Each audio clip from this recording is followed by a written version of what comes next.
إصابة الهدهود تبعده طويلا عن الرجاء. البدراوي يكشف جديد تعاقدات الرجاء. منذر الكبير اللاعبين قدموا مردودا جيدا له. الفيفا ينوه بالرابطة القوية التي تجمع الرجاء بالعائلة الرحيمية. البدراوي يخطط لخطف نجم الدوري الاحترافي. منذر الكبير يكشف طبيعة تعاقدات الرجاء. حملة اكتتاب من البدراوي لرفع عقوبة المنع عن الرجاء. البدراوي يطالب جماهير الرجاء بالصبر. السلام عليكم متابعي قناة الشعب الرجوية. في نشرة إخبارية جديدة أطلب منكم طلب بسيط، هو ضغط على زر لايك أو زر الإعجاب لتساعد الفيديو بالظهور لرجويين جدد. شكرا على دعمكم. كشف مصدر مطلع عن مدة غياب مروان الهدهودية والتي تعرض أمس الثلاثاء للإصابة على مستوى الكتف أمام نادي أولمبيك خريبكا من البطولة الوطنية. وأوضح المصدر نفسه أن الفحوصات الطبية أدارت إصابة المدافع الرجوي بخلع على مستوى الكتف، مشيرا أن مدة غيابه ستمتد إلى 3 أسابيع على الأقل. وتعرض مروان الهدهودي للإصابة قوية أمام النادي الخريبكي، ما جعله يغادر أرضية الملعب قبل نهاية المواجهة المذكورة، وبذلك سيغيب مدافع القلعة الخضراء رسميا عن المباراة التي ستجمع يوم الجمعة المقبل ناديه الرجاء الرياضي أمام ضيفه اتحاد طنجة بداية من الساعة 8:30 ليلا على أرضية المركبة الرياضية محمد الخامس. أكد عزيز البدراوي أن إدارة تقنية للفريق الأخضر استقرت على اللاعبين الذين سيعزز النادي صفوفه بخدماتهم خلال مرحلة الانتقالات الشتوية الحالية. وقال البدراوي في تصريح صحفي عقب المباراة التي جمعت فريقه بمضيفي أولمبيك خريبكا برسم الجولة العاشرة من الدوري الاحترافي إن إدارته تفاوض بعض اللاعبين الذي استقرت إدارة التقنية عليهم في الميركاتو الحالي. وتابع أنه يفاوض بعض الوكلاء اللاعبين من أجل التعاقد مع لاعبين مميزين لملء الخصاص الذي يعاني منه الفريق الأخضر خاصة على مستوى الهجوم ووسط الميدان. وتابع رئيس الرجاء أنه بالموازاة مع ذلك يعمل الفريق على رفع المنع المفروض عليه من أجل التعاقد مع لاعبين الذين ترغب الإدارة التقنية في ضمهم إلى الفريق في الميركاتو. وأوضح رئيس الرجاء أنه يدرك جيدا صعوبة الوضع الذي يعيشه فريقه، وأنه سيسعى لتقويم اعتقالات خلال الميركاتو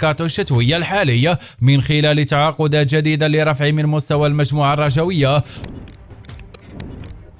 تأسف مدرب نادي الرجاء منذر الكبير لعدم تمكن فريقه من تحقيق نتيجة الفوز على أولمبيك خريبكا في المباراة التي جمعتهما مساء أمس الثلاثاء. ونوه منذر الكبير بالمستوى وعطاء لاعبي الرجاء الرياضية بعد المباراة أولمبيك خريبكا، مشددا أن المجموعة الرجوية قدمت سخاء بدني كبير غير أنه لم يتوج بالنقاط الثلاث للمواجهة. وتابع مدرب الرجاء قائلا من خلال تصريح له بعد نهاية المواجهة المذكورة: خلقنا العديد من الفرص السانحة للتهديف، اللاعبين لم يقصروا في أداء المواجهة داخل رقعة الميدان، وكان من الممكن أن نحسم المباراة لصالحنا غير أننا نعاني من التنشيط الهجومي. وأضاف منذر الكبير: أعلم جيدا أني مطالب بإيجاد حلول ويلزمني تحسين مجموعة من النقاط التقنية، وسيكون متاحا لي هذا الأمر بعد تعزيز صفوف الرجاء بلاعبين جدد خلال الميركاتو الشتوي المقبل. وأردف قائلا: يلزمنا مزيد من الوقت لخلق الانسجام والاشتغال على تحسين الأداء الهجومي للرجاء. وأتم تحدثت عن ذلك سابقا لأننا نشكو مشكلة في الهجوم، علينا أن نستغل الميركاتو الشتوي للقيام بانتدابات جديدة. سلط الاتحاد الدولي لكرة القدم الفيفا الضوء على النجم المغربي سفيان الرحيمي لاعب نادي العين الإماراتية، وذلك من خلال إنجاز روبورتاج خاص حول عائلة رحيمي. ونشر الفيفا مقطع فيديو عبر حسابه على موقع الاجتماعي فيسبوك يوثق لبعض اللقطات الرائعة للنجم سفيان الرحيمي. وعلق الجهاز المذكور على الفيديو بالقول: بعد التألق الكبير لسفيان موجه للرحيمين داخل النادي الأخضر لم تنتهي بعد. من جانبه كشف النجم الرحيمي عن بدايته والأحلام التي كانت تراوده قبل أن يستطيع نجمه في سماء الكرة المغربية والعربية. دخل فريق الرجاء على الخط في الأزمة القائمة بين جماهير حسنية أكادير والمهاجم الواعد يوسف المهيري من أجل استقطابه للفريق الأخضر خلال الميركاتو الشتوي. وكشف مصدر موثوق أن عزيز البدراوي ربط اتصالا هاتفيا باللاعب يوسف المهيري من أجل حجز نبضه بخصوص إمكانية انتقاله للفريق الأخضر خلال الميركاتو الشتوي المقبل. وأوضح المصدر ذاته أن المهيري شكر البدراوي على اهتمامه بخدماته، مؤكدا أنه ما زال يرتبط بعقد رفقة حسنية أكادير، وأن الأمر قبول عرض انتقال إلى الرجاء بيد مسؤول الفريق السوسي الذي يملك عقده لغاية الموسم المقبل 2024-2025. يذكر أن المهيري يتصدر قائمة هداف الدوري الاحترافي الأول مناصفة مع مصطفى الصاد برصيد 5 أهداف، علما أنه سجل خلال شطر إياب العام الماضي 9 أهداف كاملة بعد أن انضم للفريق السوسي خلال الميركاتو الشتوي الماضي.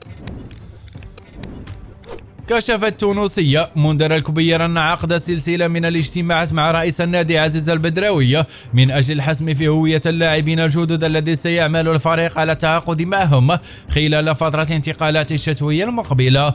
وأوضح منذر الكبير من خلال تصريح رسمي له بعد مواجهة أولمبيك خريبكا أن البدراوي عين لجنة خاصة أوكل إليها مهمة متابعة اللاعبين الذين يمكنهم تعزيز صفوف الفريق الأخضر خلال الميركاتو الشتوية، مؤكدا تواصله بالسير الذاتية للاعبين الذين سيتعاقد معهم النادي في الأسبوعين المقبلين، خاصة على مستوى خط الهجوم.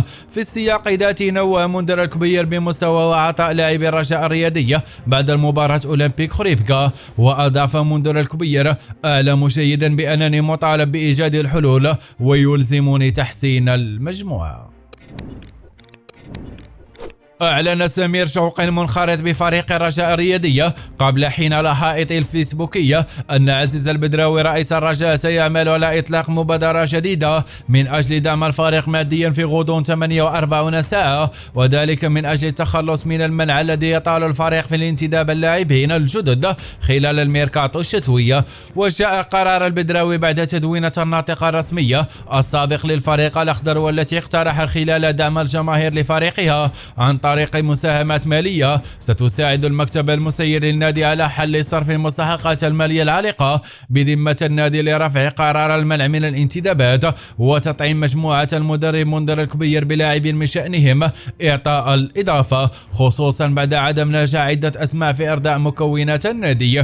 ولا يزال فريق الرجاء يبحث عن الوصفة التي ستمكنه من الرجوع لسكة الانتصارات والمنافسة على كل المسابقات التي يشارك فيها النسور هذا الموسم.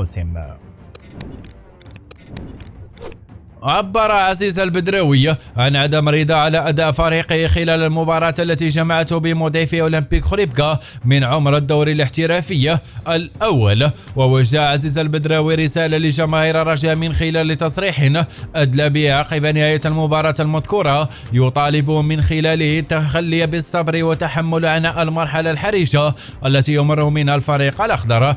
وأوضح رئيس الرجاء أنه يدرك جيدا صعوبة الوضع الذي يعيشه فريقه، وأنه سيسعى لتقويم اعتلالات خلال الميركاتو الشتوي المقبل من خلال تعاقدات جديدة لرفع من مستوى المجموعة الرجوية.